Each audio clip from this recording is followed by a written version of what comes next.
Bismillahirrahmanirrahim. Assalamualaikum warahmatullahi wabarakatuh.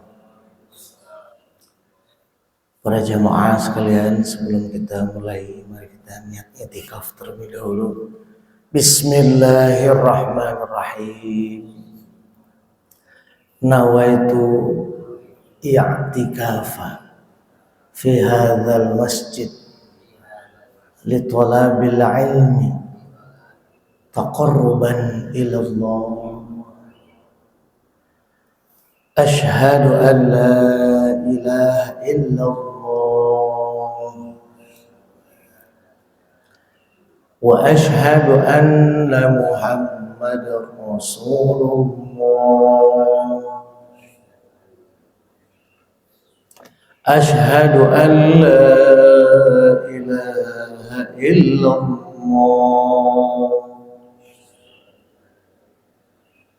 wa ashhadu anna Muhammadar Rasulullah.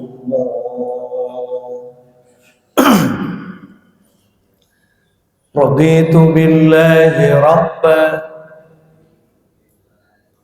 wa bil islami dinan wa bi Muhammadin nabiyyan wa rasulan wa bil Qur'ani imama wa bil mu'minina ikhwana. Amin Allah ya rabbal alamin. Selanjutnya doa kita untuk minta kebersihan jiwa.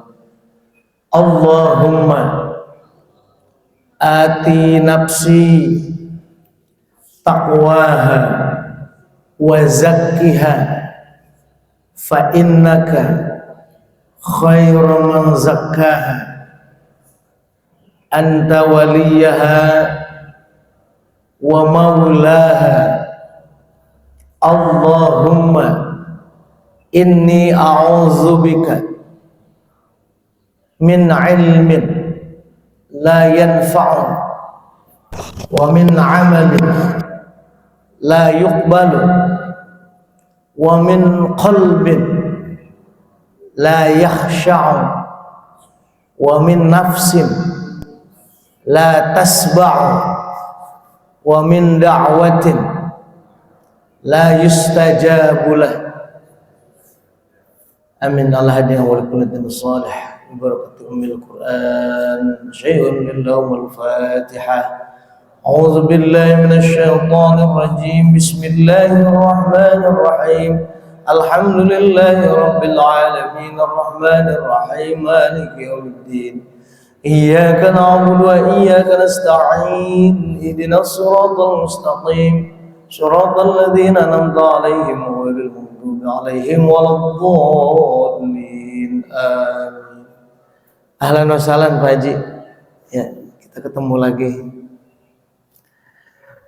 Alhamdulillahirabbil alamin alladzi amarna an nusliha ma'ishatana linalis sa'adah wa amarna an ittiba'i nabiyina Muhammadin sallallahu alaihi wasallam bi sunnati al-karim qawlan wa fi'lan wa taqriran. Asyhadu an la ilaha illallah wa la syarika lahu wa asyhadu anna sayyidina Muhammadan abduhu wa rasuluh alladzi la nabiyya ba'dah. Allahumma shalli wa sallim wa barik ala sayyidina Muhammadin wa ala alihi washabbihi ajma'in. Min ma ba'd. Qala Allah ta'ala fil Qur'anil Karim, a'udzu billahi minasy syaithanir rajim. Bismillahirrahmanirrahim.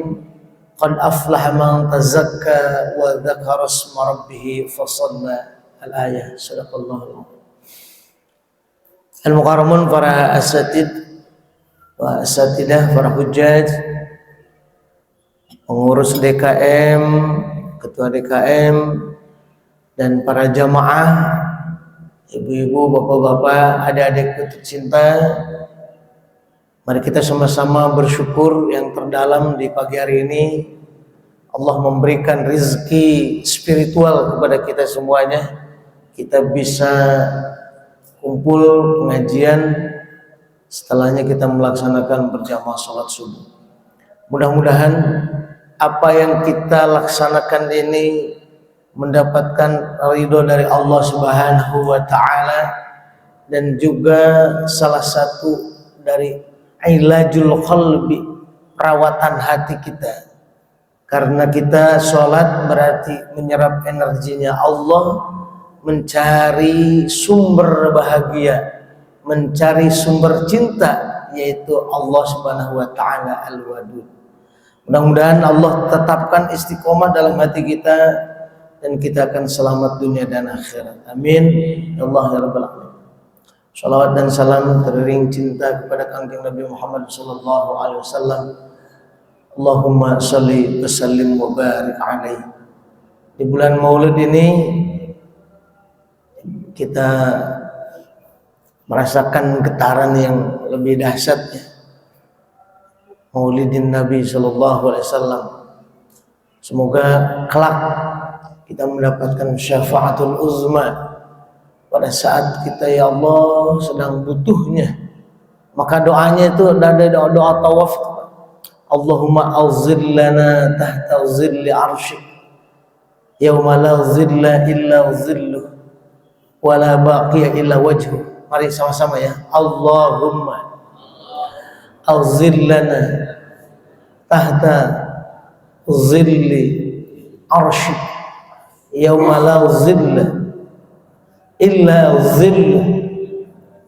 Saya pakai dha, ya. Wala baqiya illa wajhuh wa asqina bihaudika nabiyina Muhammadin sallallahu alaihi wasallam syurbatan hani'atan mari'atan la adma'u ba'dahu abada. Amin ya Allah ya Rabbal alamin. Mudah-mudahan nanti pada saatnya di alam mahsyar tidak ada naungan kecuali dari naungan Allah, dan pada saat itu orang kehausan, kelaparan mengantri, terlihat tiada ujungnya. Rasulullah bantu kita karena kita cinta dan selalu bersalawat kepada baginda Rasulullah. Amin ya Allah ya Rabbal alamin. Allahumma shalli wa sallim wa barik alaihi. Salah satu bukti cintanya kita kepada baginda Rasul, kita menjaga warisannya Rasulullah. Apa warisannya Rasulullah? Tiada lain adalah ilmu. Gitu, ya. Fa innal anbiya la yarisu dinaran wala dirhaman. Ya, dari awalnya al ulama warasatul anbiya. Ya, para ulama itu pewaris para nabi. Innal anbiya la yarisu dinaran wala dirhaman walakinnahum yurasul ilma, tetapi mereka mewaris ilmu. Jadi sholawat itu cinta lafziyah kepada Rasulullah dibuktikan dengan harokah kita, yaitu dengan berkumpulnya di majelis ilmu, mengambil pelajaran dari ilmunya Rasulullah. Diantaranya adalah akhlakul Quran. Akhlaknya Rasulullah adalah Quran. Akhlak melahirkan ilmu tasawuf. Insya Allah kita akan lanjutkan lagi kajiannya di subuh kali ini. Namun sebelumnya, sebagai kategori mudah-mudahan kita termasuk anak yang soleh, kita doakan orang tua kita di pagi hari ini, dan juga guru-guru kita, wabil khusus al-musannif hadal kitab Abu Hamid al-Ghazali nafallahu bi'ulumi. Mudah-mudahan orang tua kita yang sudah panggil Allah jadikan kuburan ya Allah min riyadil jannah, dan jadikan mereka min ahlil jannah. Al-Fatihah. A'udzu billahi minasyaitonir rajim. Bismillahirrahmanirrahim. Alhamdulillahirabbil alamin arrahmanir rahim maliki yaumiddin. Iyyaka na'budu wa iyyaka nasta'in. Ihdinas siratal mustaqim. Shiratal ladzina an'amta 'alaihim ghairil maghdubi 'alaihim waladdallin. Amin. Segini jelas nggak? Jelas ya? Bismillahirrahmanirrahim. Minggu lalu, 1 bulan lalu maksudnya, kita sudah mempelajari tentang gerbang atau pintu masuknya setan ke dalam diri kita. Nah, kira-kira kita dalam seharian sudah diwaspadai nggak? Ya. Pelajarannya yang pertama, pintu masuknya setan itu adalah apa, masih ingat? Al-ghadab wa syahwah, amarah dan syahwat. Nah, kira-kira kemarin ini dalam 1 bulan kita evaluasi, apakah kita sudah bisa mengendalikan diri? Ini treatmentnya kita sendiri, treatmentnya. Yang harus mengevaluasi kita juga. Dalam 1 bulan apakah sudah mulai bisa mawas diri? Gitu. Insya Allah bisa, Pak. Insya Allah. Karena cobaannya lumayan nih. Kalau kita udah tahu, cobaannya akan, oh ini bisa diidentifikasi nih. Ini setan main, tak, Masya Allah. Pulang ngajar tuh ada aja, ya, termasuk saya pribadi. Saya jadi keingetan tadi saya nggak ikut berjamaah di sini ya. Saya di mushola di sana karena anak istri saya lagi kurang sehat, Pak. Bangunnya dari jam 3 kurang 15 padahal saya. Diniatin nggak tidur, tapi sambil ngelus-ngelus bocah bablasan. Nah, kita doakan yang sedang sakit, mudah-mudahan wasilahnya kita ada di sini. Salah satunya iltiqaul, namanya kalau bertemunya fi majlisil ilmu ya. Kalau bertemu di majlis ilmu ini doanya mustajab, insyaallah. Mudah-mudahan keluarganya pasti ada yang sedang sakit ya. Mudah-mudahan yang sedang sakit diberikan kesembuhan, wabil khusus anak istri saya sendiri, mudah-mudahan Allah angkat penyakitnya. Allahumma rabban nas adhibil ba'sa isfi anta syafi la shifa illa shifauka shifaan la yughadiru saqama. Al-Fatihah. A'udzu billahi minasyaitonir rajim. Bismillahirrahmanirrahim. Alhamdulillahirabbil alamin arrahmanir rahim maliki yaumiddin. Iyyaka na'budu wa iyyaka nasta'in. Ihdinas siratal mustaqim. Shiratal ladzina an'amta 'alaihim ghairil maghdubi 'alaihim waladdallin. Amin.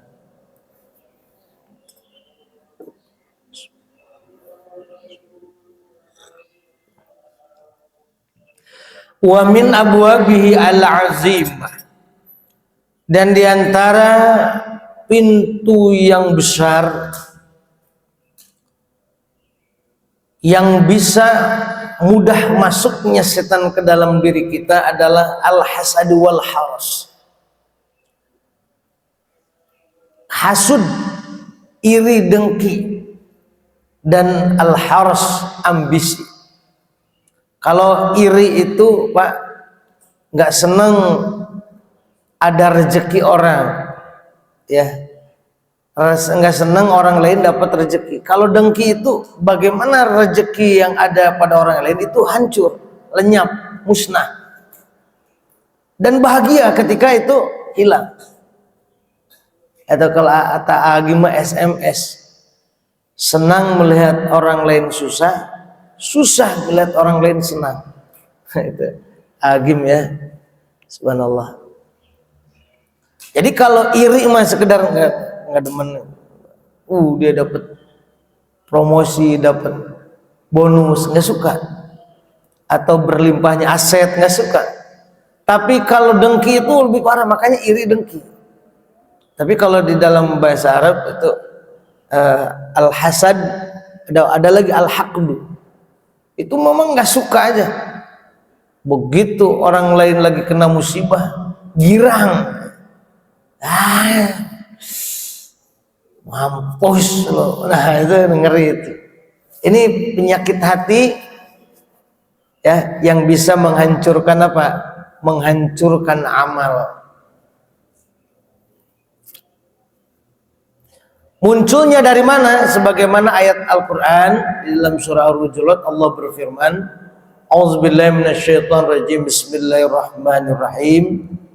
Ya ayyuhalladzina amanu jtanibu katsiran minadh dhanni inna ba'dadh dhanni ismun wa la tajassasu wa la yaghtab ba'duhum ba'dha.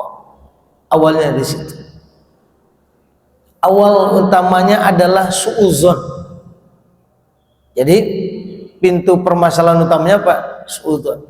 Wahai orang-orang yang beriman, ijtanibu, jauhilah oleh kalian katsiran minadh dhanni, sebagian besar dari prasangka, inna ba'dadh dhanni ismun, karena sebagian besar dari prasangka itu sumbernya dosa.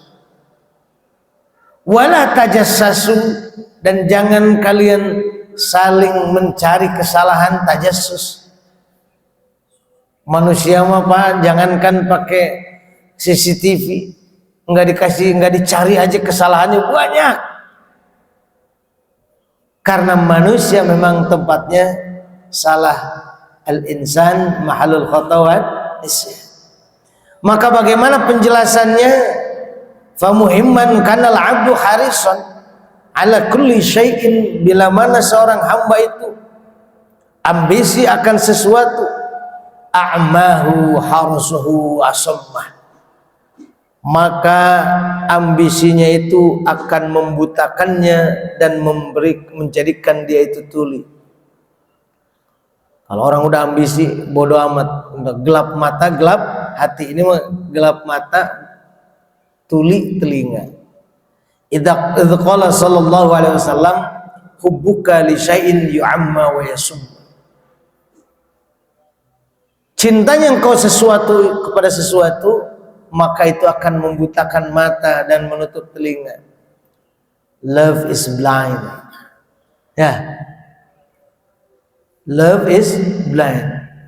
The high intention of love make you blind and deep. Ya. Orang yang cintanya terlalu berlebihan itu membuat buta dan tuli. Maka diingatkan di sini wa nurul basirah. Adapun mata basirah, kalau basor itu mata pandang, basirah itu mata hati. Boleh kalau kita punya anak perempuan namanya basirah, misalnya Nur Basirah, itu bagus. Jangan Siti Nur Fadilah mulu Pak, ganti. Tambahin, maksudnya bukan ganti, tambahin Andini Basirah ya, Pak. Indana Basirah. Indana itu untuk perempuan bagus, Indana. Ada yang lagi hamil? Nggak ada. Insya Allah hamil lagi ya Bu. Ini juga masih kerasa capek. Indi itu satu, Indana karena suami istri, Indana Basirah itu bagus. Indana.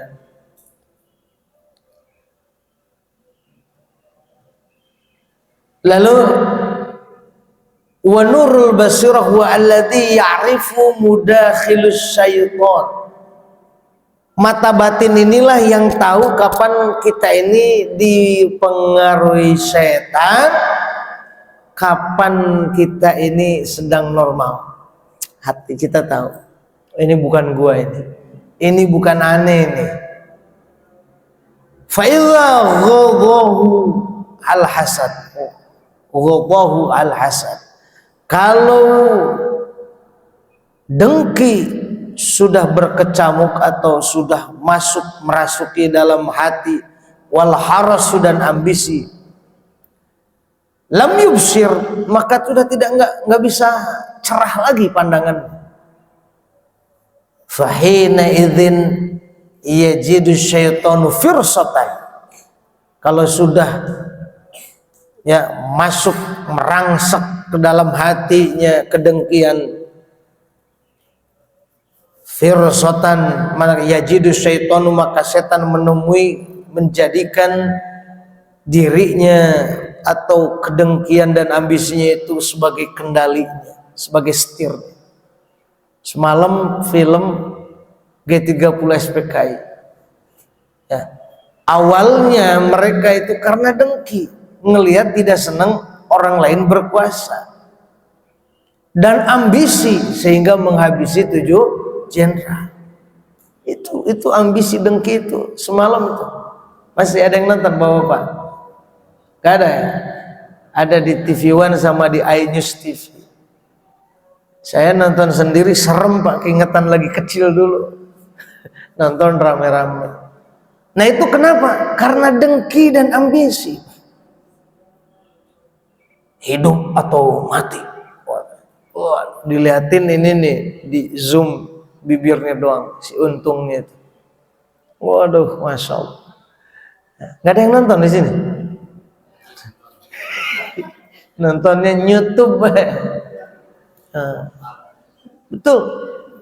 Dari dulu kan suka diputer tuh, ya kan? Nah, itu salah satu bentuk dari kedengkian dan ambisi. Maka mereka sampai bisa menghabisi 7 jenderal. Orang yang nggak tahu menawaji udah tutup mata, tutup telinga. Kamu kalau berhasil jadi Maijen, kamu kalau berhasil jadi Brigjen, kamu berhasil jadi, waduh, dijanjikan begitu Pak. Dari pangkat letkol, dari pangkat apa itu bawah, misalnya perwira bawah. Ya gimana, siapa yang nggak seneng? Mau dinaik, dijanjikan 5 kali kenaikan pangkat. Wah, itu ambisi. Itu contohnya sudah jelas. Kerusakan-kerusakan seperti Hitler itu ambisi. Kerusakan yang terjadi, peperangan di mana-mana pun itu karena ambisi. Maka ketika itu merangseknya kedengkian dan juga ambisi membuat mata batin tertutup, akhirnya setan yang menjadi kendalinya, yajidus syaitanu firsatan fayuhsinu indal haras, maka terlihat baik bagi orang yang sedang ambisi kullu ma yuwassiluhu ila syahwati, segala sesuatu yang bisa tercapainya keinginannya. Wah bagus ini, plan A, plan B, plan C.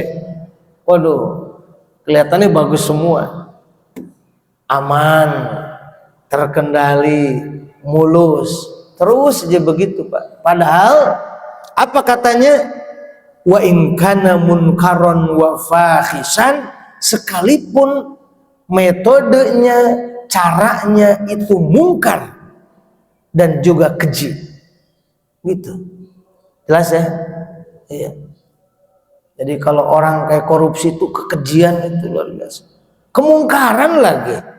Kemaksiatan yang dilakukan bersama-sama itu namanya mungkar. Kalau sendiri maksiat. Itu. Mungkar Pak. Korupsi berjamaah, yang nggak korupsi jadi salah. Allahu Akbar. Faqad ruwiya, maka telah diriwayatkan anna Nuha alaihi salam, Nabi Nuh alaihi salam lamma rukibal rama rakabas safinah, ketika Nabi Nuh menaiki perahu, ya, ketika Nabi Nuh kama lama rakibas safinah hamala fiha min kulli zawjain isnaini, maka dibawanya di dalamnya setiapnya yang berpasang-pasangan, kama amarallahu ta'ala, sebagaimana Allah subhanahu wa ta'ala. Nabi Nuh usianya berapa Pak? Nabi Nuh usianya berapa? 100 apa 1000? 1000 kurang 50 ya, di Al-Qur'annya gitu ya. Bukan 950 tapi 1000 kurang 50. Ada di surah Nuh. Para jamaah sekalian, Nabi Nuh dakwah begitu lama ya. Bahkan di sunatnya Nabi Nuh itu Masya Allah, Nabi Nuh itu 950 tahun usianya. Dakwah segitu lamanya, pengikutnya cuma 80 Pak. Nah ini para jamaah sekalian, di antara kalau kita kaitkan dengan Maulid Nabi Muhammad SAW, ini kalau dikaitkan ini intermezzo dulu, keluar dulu.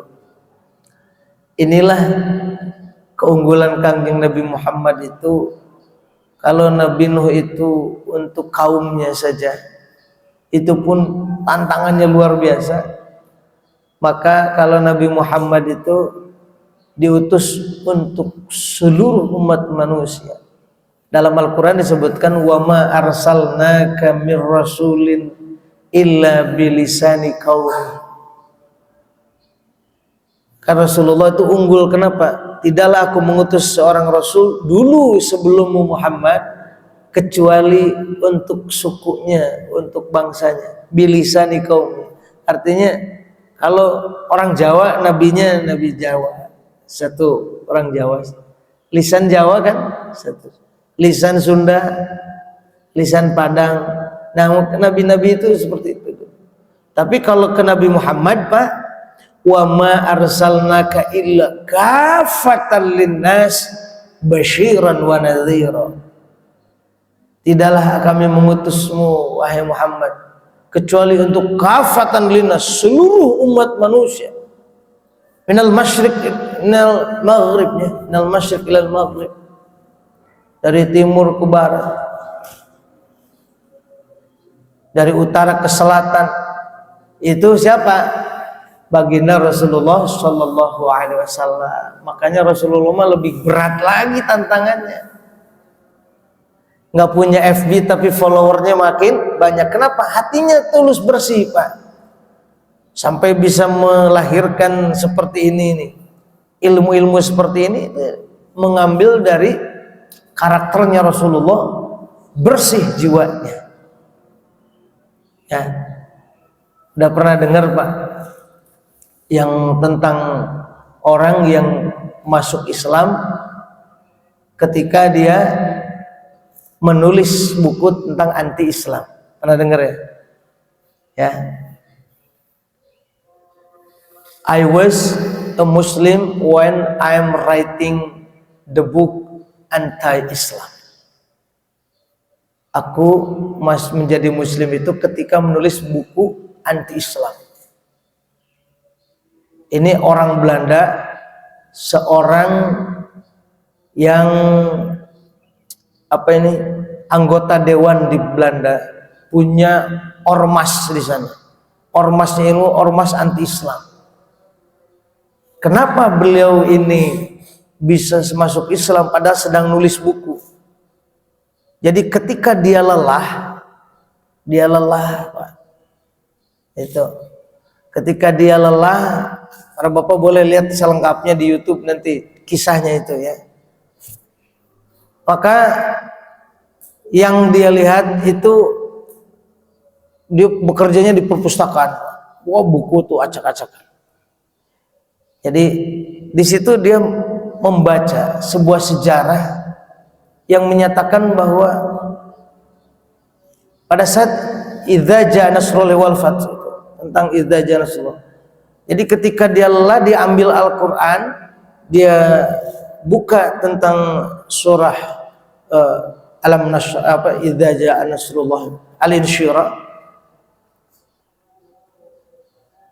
Terus dia baca ketika Rasulullah SAW sedang futuh Makkah, maka ada orang yang menganiaya Nabi Muhammad, keluarganya Nabi, yaitu Sayyid Hamzah.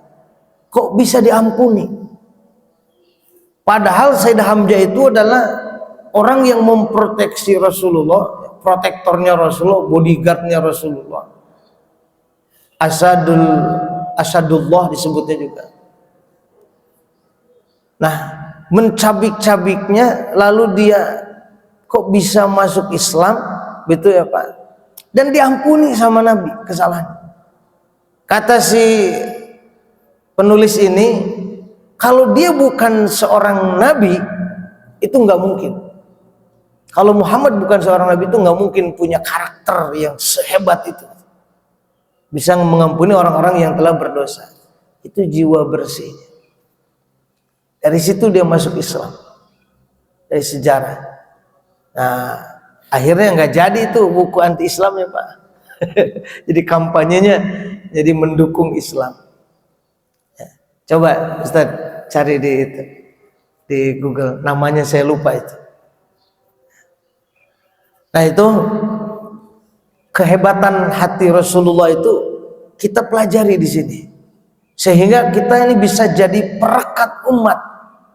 Hilangnya kedengkian di dalam hati, hilangnya ambisi yang menggebu-gebu, sehingga hidup kita ini sakinah. Hidupnya apa? Tenang, gitu ya Pak. Nah, ini persis kembali lagi kisah diawali dari Nabi Nuh yang pengikutnya cuma 80 itu Pak. Nyiapin perahu 100 tahun. Nyiapin perahunya doang. Perahunya nanam pohonnya juga 100 tahun. Terus apa lagi? Sudah dipotong, disimpan dulu kayunya 100 tahun. Jadi bikinnya 100 tahun, dari nanamnya dulu, nanam 100 tahun, disimpan kayunya 100 tahun, bikinnya 100 tahun, persiapan bikin perahu. Masya Allah. Berapa tahun? 300 tahun. Ada yang iman? Ada, tapi diuji dengan anaknya beliau sendiri dan istrinya tidak iman. Maka kalau ada yang diuji dengan anak Pak, ya Allah, saya kenapa ini kok begini banget? Anak saya ya Allah bandel banget, suruh sholat aja ogah, ridho aja sama Allah, ridho sama takdir Allah. Ya ayyatuhan nafsul mutmainnah irji'i ila rabbiki radiyatan mardiyah. Radiyatan mardiyah itu kita ridho dengan takdir Allah, maka Allah juga ridho. Aku ridho ya Allah dititipi anak bandel kayak gini ya Allah, sembari evaluasi. Nah, Nabi Nuh alaihissalam fara'a fis safinati syaikhan lam ya'rifhu. Nabi Nuh melihat di dalam perahunya kok ada orang tua lam ya'rifhu yang dia tidak kenal. Kok di pojokan ada orang tua? Oh, satu orang yang dia tidak kenal. Faqala lahu Nuh, Nabi Nuh berkata, ma udkhilaka, apa motivasimu masuk sini? Apa yang mendorongmu masuk ke sini? Faqala dakhaltu li usayyiba quluba ashabina.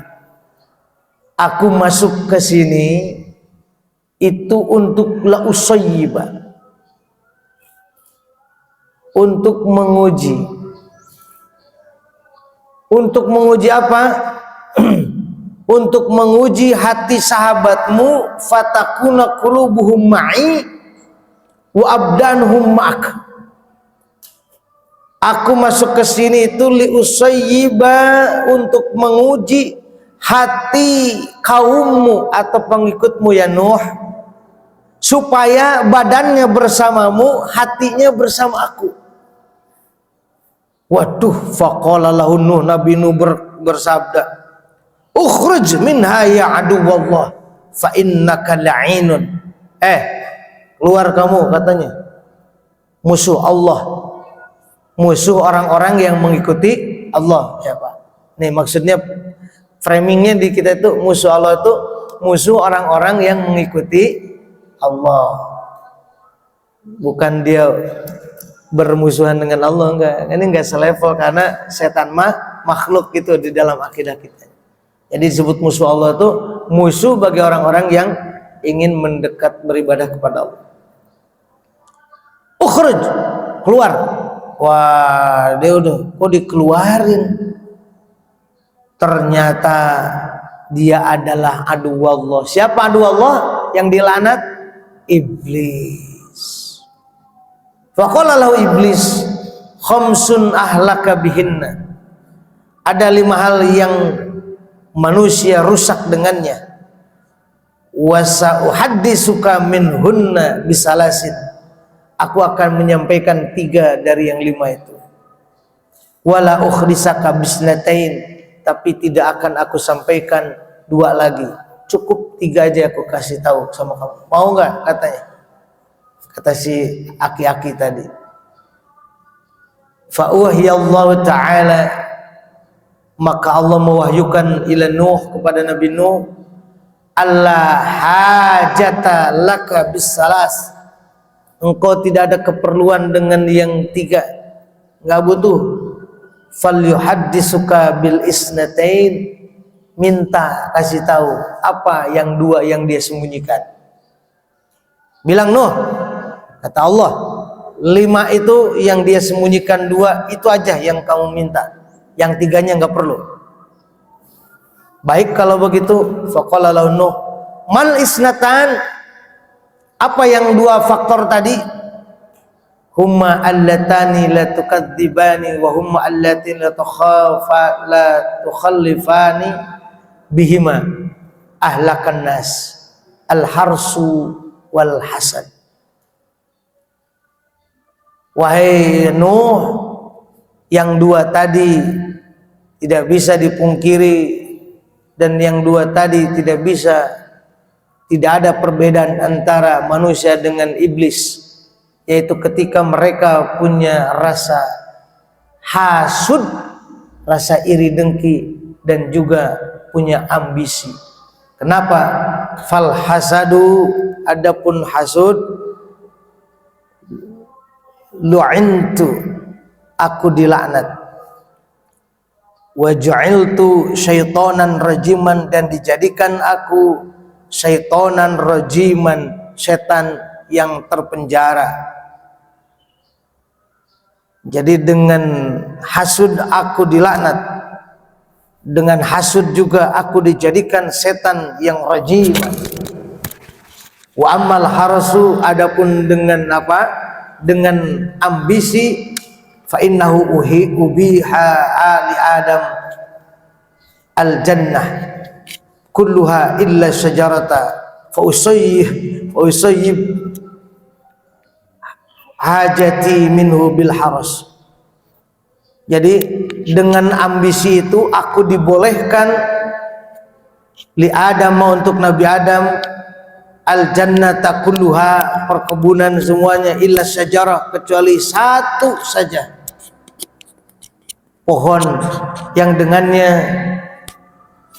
fa asabtu hajati minhu bil haras, maka aku mencobanya dengan ambisi. Oh, jadi begitu Pak. Maka para bapak sekalian, jangan sampai kita bisa kuat tapi keluarga kita nggak tahan. Tiba-tiba Bang Komi misalnya lagi tenang-tenang, dibilangin, Pak, yang lain udah begitu Pak, mobilnya udah ganti mulu, apa-apaan.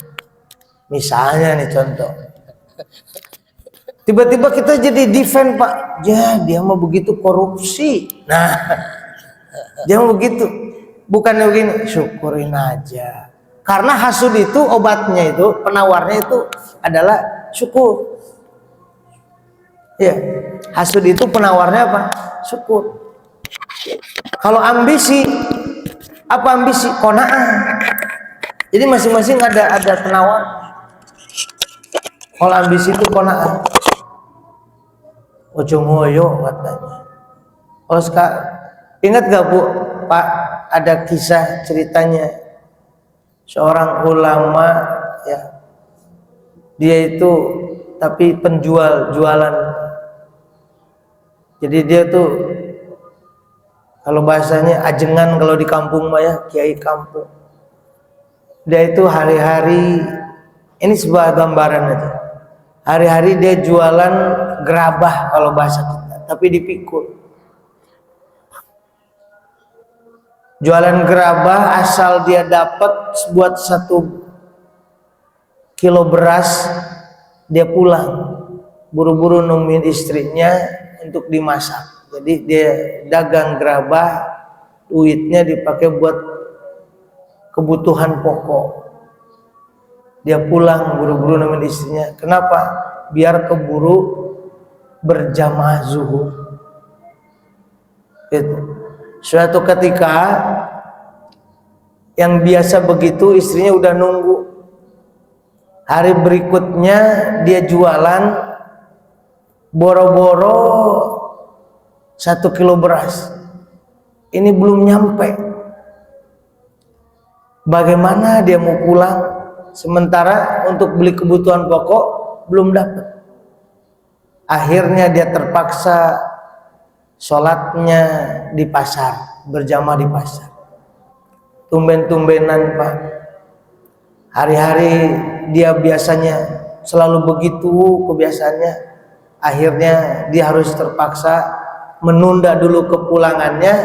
Dia sholat di musola dan setelah itu keliling lagi. Keliling lagi. Istrinya di rumah udah nunggu. Abang mana?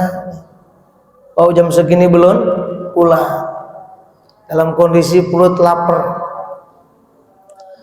Nah ini si istrinya ini istri solehah. Dia tidak centil apalagi genit. Nggak mau keluar rumah kalau tanpa izin suami. Gitu. Nggak mau keluar rumah tanpa izin suami.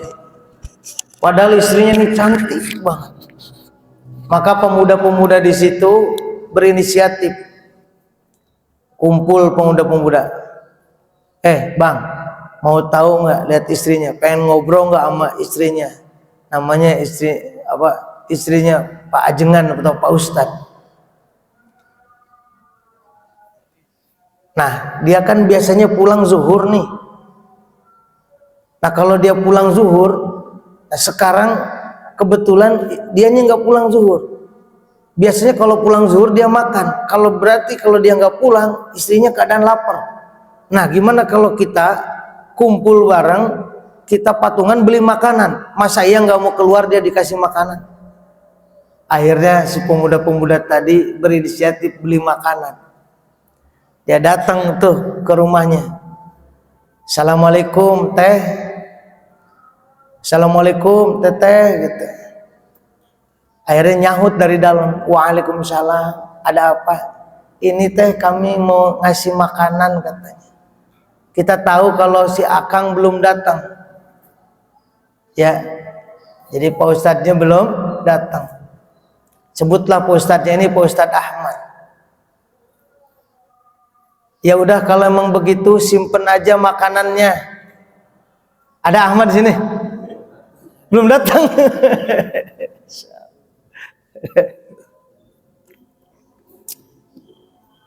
Lanjutin ceritanya. Subhanallah. Niat pemuda tadi pengen ngobrol, pengen lihat wajahnya yang cantik dengan keadaan bebas. Karena dengan dikasih makanan. Teteh pasti lapar dong teh katanya. Soalnya suami kan belum datang. Biarin teteh lapar tapi mohon maaf. Terima kasih atas kebaikannya. Silahkan kamu bawa lagi makanannya. Teteh mah udah kenyang. Bohong tapi untuk kebaikan. Saking gak maunya keluar rumah tanpa izin suami. Nah, dah begitu aja. Akhirnya pemuda tadi bukan pemuda jahat, Pak. Cuman penasaran, pengen ngobrol sama istrinya Ustadz Ahmad. Aduh, ada lagi Ustadz Ahmad namanya. Zainal aja, ada Zainal. Ada. Haji Zainal. Aduh. Cecep. Nggak ada. Nah, Ustadz Cecep aja lah. Kisah cerita itu ya, Ustadz Cecep, ya Allah, dia ngiter Pak, nyari yang mau beli, dipikulnya kret dipikul. Nah, singkat ceritanya, berhentilah di sebuah pohon, dia ngaso Pak. Lagi ngaso begitu, ada yang manggil. Yang manggil ini adalah orang kaya raya Pak. Jadi rumahnya gedong banget, bahkan disebutkan di situ rumahnya 7 tingkat. Jadi ini ngambil dari kisah di dalam sebuah kitab. 7 tingkat Pak. Pembantunya diutus, coba panggil itu, kata tukang gerabah. Kata majikannya itu gadis muda, cantik banget. Kalau saya sebutin janda, ntar predikat janda salah lagi. Punya gadis. Panggil katanya, teteh mau beli, kata si majikannya. Akhirnya dipanggil lah tukang gerabah tadi. Masa iya, kata tukang gerabah, masuk ke rumah mewah begini? Ini mah yang mau, suruh ke dalam katanya, yang mau beli suruh ke dalam. Masuk gerbangnya aja dia udah malu banget. Kalau bahasa sekarang mah insecure katanya. Itu ya, Mang Cecep tadi masuk ke dalam. Balik lagi itu pembantunya bilang katanya, ibu itu sudah masuk tukang gerabah ke dalam. Oh, bukan di dalam gerbang, bilangin gitu, ibu lagi sakit, dia suruh masuk ke rumah. Ya Allah, itu sama pikulannya masuk ke rumah, Kang, katanya, masuk ke rumah sana. Soalnya tetehnya lagi sakit yang punya rumah. Masuk ke dalam rumah. Udah di dalam rumah, bilangin lagi ke pembantunya, Mbak, tolong bilangin yang mau beli itu ada di kamar, sakit parah, nggak bisa jalan. Maka si tukangnya suruh masuk ke kamar. Masya Allah, itu gerabah Pak, suruh masuk ke kamar. Dia mikir lagi, ini gila kali gitu, jualan gerabah suruh masuk ke kamar. Subhanallah Rabbul Karim.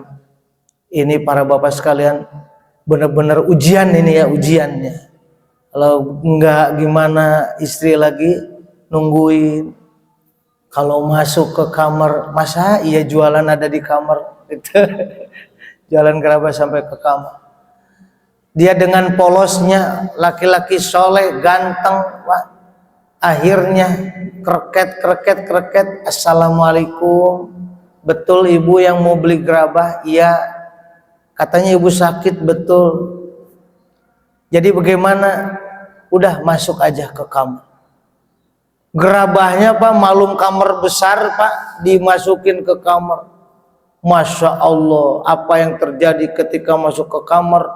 Itu si pemilik rumah loncat Pak, nutup pintunya, langsung jegrek, dikunci Pak pintu. Ternyata kena jebakan.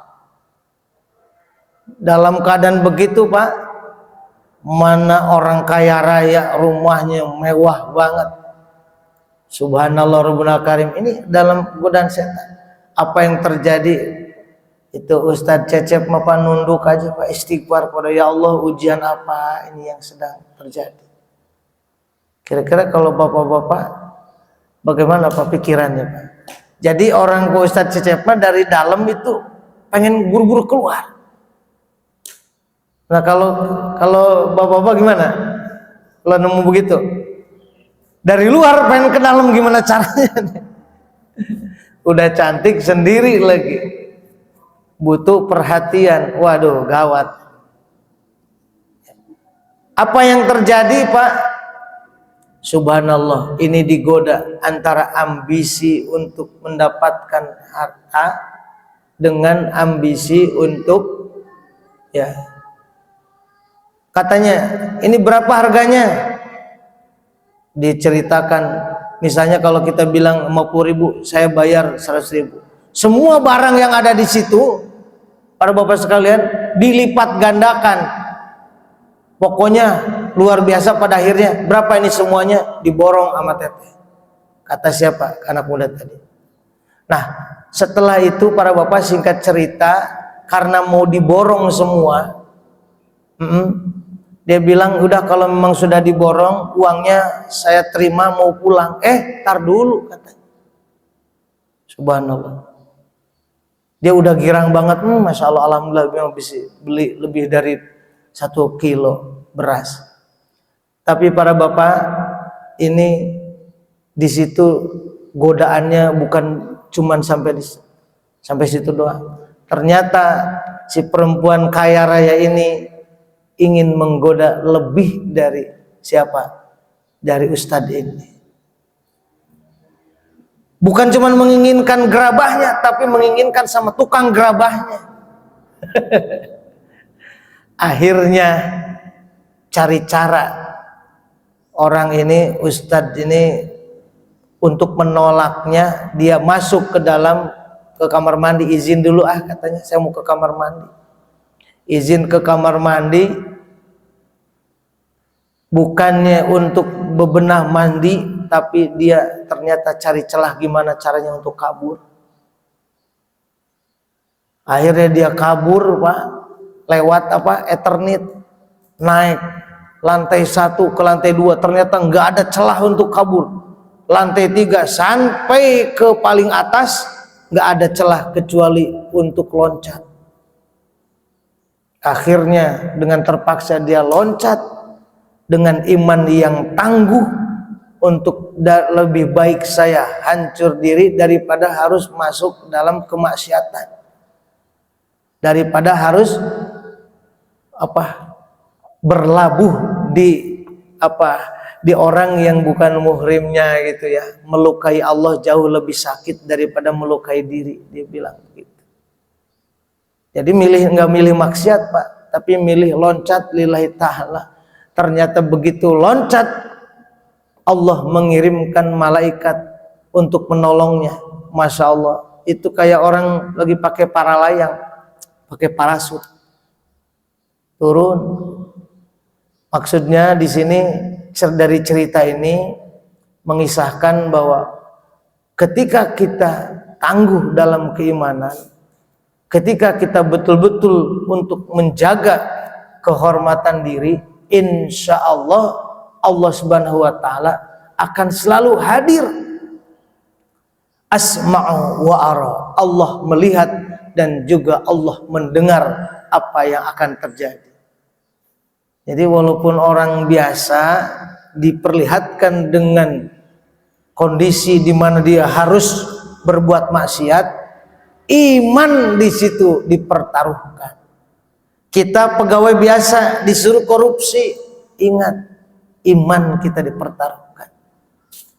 Jadi iman itu jangan ditaruh di masjid. Man, lu di masjid aja, man, nggak usah ikut ke kantor. Ntar kalau gue perlu lagi, gue datang lagi. Man, lu mah di pasar aja, nggak usah ikut-ikut ke pasar, di musola aja. Kita itu rata-rata begitu, beraktivitas imannya ditinggal. Maka yang terjadi, kedengkian muncul. Sholat rajin, dengkinya nggak hilang. Sholat rajin, ambisinya tidak pernah hilang. Nah, mudah-mudahan kisah tadi itu menginspirasi kepada kita. Nah, istrinya soleha, suaminya soleh banget ya. Imannya kuat, akhirnya Allah berikan pertolongan, dia bisa kabur dengan selamat. Gerabahnya gimana? Akhirnya dipanggil sama itu perempuan, Mang, ini gerabahnya gimana? Udah saya jariahin aja buat kamu. Duit nggak dapet, gerabah hilang, tapi iman utuh. Yang menarik, begitu pulang ke rumah mau maghrib, ditanya sama istrinya, Bu, bukan kayak istri orang-orang sono tuh, wah di pedalaman Kalimantan, enggak, bukan. Kalau telat begitu kan langsung sewot. Gimana nih? Datang dari mana ini? Gua lapar aja lu, nggak ada kabar. Waduh, istri soleha mah bu, istrinya Pak Cecep mah. Abang dari mana? Kenapa baru jam segini pulang? Ntar deh ceritanya panjang. Bu, dikasih elap, mukanya belepotan. Masya Allah, itu istri soleh. Dia juga kesel tapi bisa menahan. Itulah ya orang-orang hebat.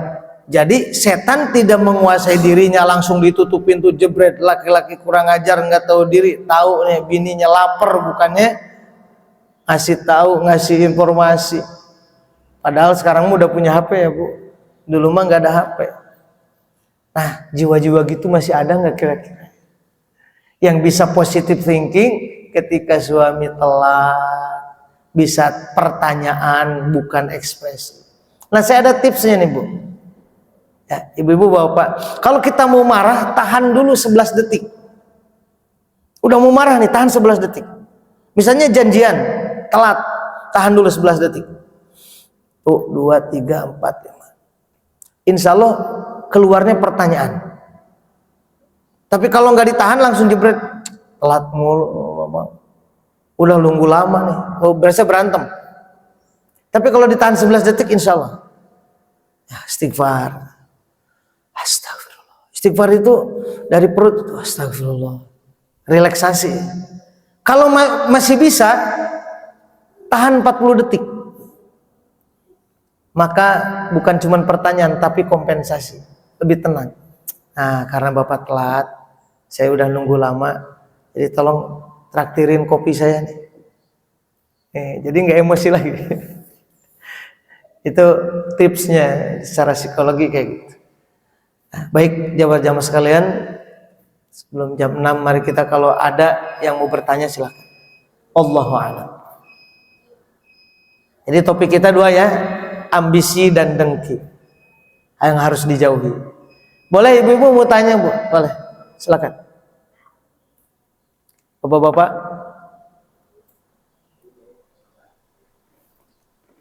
Ya, Pak Haji Jenal boleh tanya.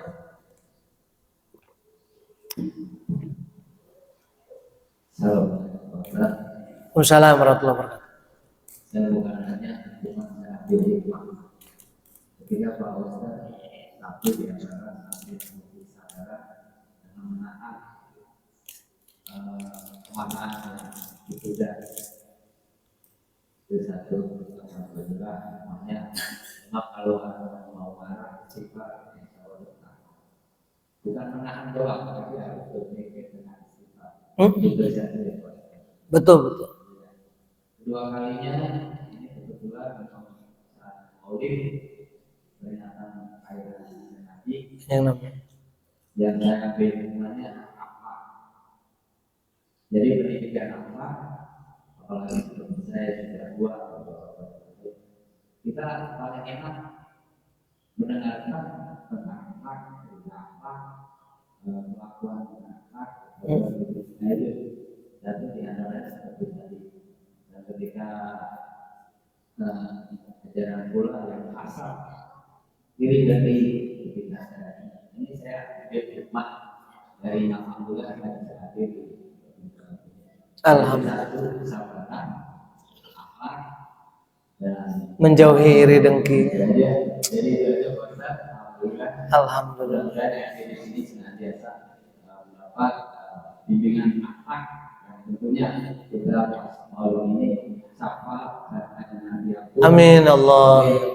Menurut saya syafaat dari kanjeng Nabi bukan hanya di akhirat, dunia pun karena pertolongan. Ya, ilmu-ilmunya. Saya buat pertanyaan, saya bersyukur. Ya, alhamdulillah. Itu dapat amal dapat ilmu juga, yaitu tentang kesabaran menahan. Memang saat ini kita telah diuji dengan harus dengan kesabaran. Bahwa ini kecuali bahwa ini kecuali. Jadi alhamdulillah, mudah-mudahan dari dalam ini saya punya keinginan mudah-mudahan kajian seperti ini terutama tentang akhlak Betul. Bagi saya yang mulai sangat muda tua, akhlak yang harus kita terapkan di setiap saat. Betul. Bersama dalam rumah tangga, bermasyarakat, dan bersama. Belajar, lalu kata bila Assalamualaikum warahmatullahi wabarakatuh. Waalaikumsalam warahmatullahi wabarakatuh. Yang terakhir bahayanya, terima kasih Pak Haji ya, alhamdulillah apresiasinya. Yang terakhir yang harus kita takuti itu ada sebuah hadis Rasulullah, iyyakum wal hasada, fainal hasada yakulul hasanat kama yakulun narul hatab. Hati-hati dengan kedengkian itu, karena dengki itu akan memakan kebaikan. Kedengkian itu menghanguskan kebaikan sebagaimana api melahap kayu bakar. Jadi kita jungkir balik sholat, sedekah segala macam itu digerogoti oleh kedengkian kita. Itu bahaya. Jadi dosa dengki itu namanya termasuk jadi amrodul qulub atau penyakit-penyakit hati ini lebih dahsyat ya, dosanya karena menyangkut hilangnya amal kita. Loh, kok bisa? Dari mana hilangnya amal? Kan kita dengki sama orang. Contoh, kita dengki sama orang, kenapa amal sholat saya yang hilang? Kalau orang dengki, ya, artinya dia tidak percaya bahwa Allah itu adalah Al-Latif, Al-Khabir, Al-Qasim. Allah itu, dia nggak yakin bahwa Allah itu pembagi rezeki. Bahkan dia meniadakan ayat-ayat yang tentang rezeki, diantaranya Allahu latifum bi ibadihi yarzuqu may yasha wa huwal qawiyul aziz. Allah itu maha detail memberikan rezeki kepada siapapun orang yang Allah kehendaki dan membagi-bagikannya rezeki itu. Jadi ketidakpercayaan dia kepada Allah itulah yang menghapuskan segala amal. Lah kalau udah nggak iman sama Allah, mau ngapain lagi ibadah? Itu bahayanya dengki. Maka kok bisa, apa hubungannya dengki dengan hilangnya amal? Ternyata dengki itu pertanda kita tidak iman sama pembagian rezeki dari Allah. Kita ngelihat orang kaya, tapi kan kita nggak pernah berpikir dia beli obat penenang kalau waktunya gajian anak buahnya 100 Pak. Kalau gajian duk jantungnya Pak. Kalau lagi nggak ada duit, kita taunya dia turun dari Alphard, dia turun dari mobil mewah. Iya, kita lihatnya dia lagi makan, padahal ya Allah, jantungnya nyut-nyutan. Apalagi asetnya belum kejual. Bener asetnya 100 miliar, tapi karena belum kejual kan, selama dia operasional dari utang, kita nggak tahu ngelihatnya itu. Wah, enak ya. Belum lagi anaknya Pak. Anaknya itu harus diterapi. Satu orang anak 5 guru, satu guru gajinya 15 juta, satu orang ada yang 20 juta, berarti dalam 1 bulan, kalau rata-rata 20 juta ini yang saya tahu, ini fakta Pak, 20 juta satu orang gurunya dikali 5, berapa? Berarti 100 juta buat guru anaknya, karena anaknya misalnya kena sedikit kekurangan ya, misalnya sindrom atau Down syndrome sebagainya. Tuh. Buat bayar guru aja segitu, belum bayar pembantu rumah tangganya, pendamping. Wah, masya Allah, kita melihatnya enak aja ya. Maka kembali ke diri kita ridho atas takdir Allah Subhanahu wa taala. Disitulah kenapa kita tidak boleh dengki ya. Hilangnya iman mengakibatkan hilangnya amal, karena pondasi amal itu adalah iman. Iman pondasi, takwa itu manifestasi. Sholat itu harus di atas sajadah iman. Itu dulu kesimpulan dari saya. Mudah-mudahan ada faedahnya. Wallahul muwaffiq ila aqwamit thariq. Assalamualaikum warahmatullahi wabarakatuh. Kita tutup dengan doa kifarat majlis. Subhanakallahumma wa bihamdika asyhadu an la ilaha illa anta astaghfiruka wa atubu ilaik. Subhanakallahumma wa bihamdika asyhadu an la ilaha illa anta astaghfiruka wa atubu ilaik. Kita berdoa, mana tadi MC-nya enggak ada?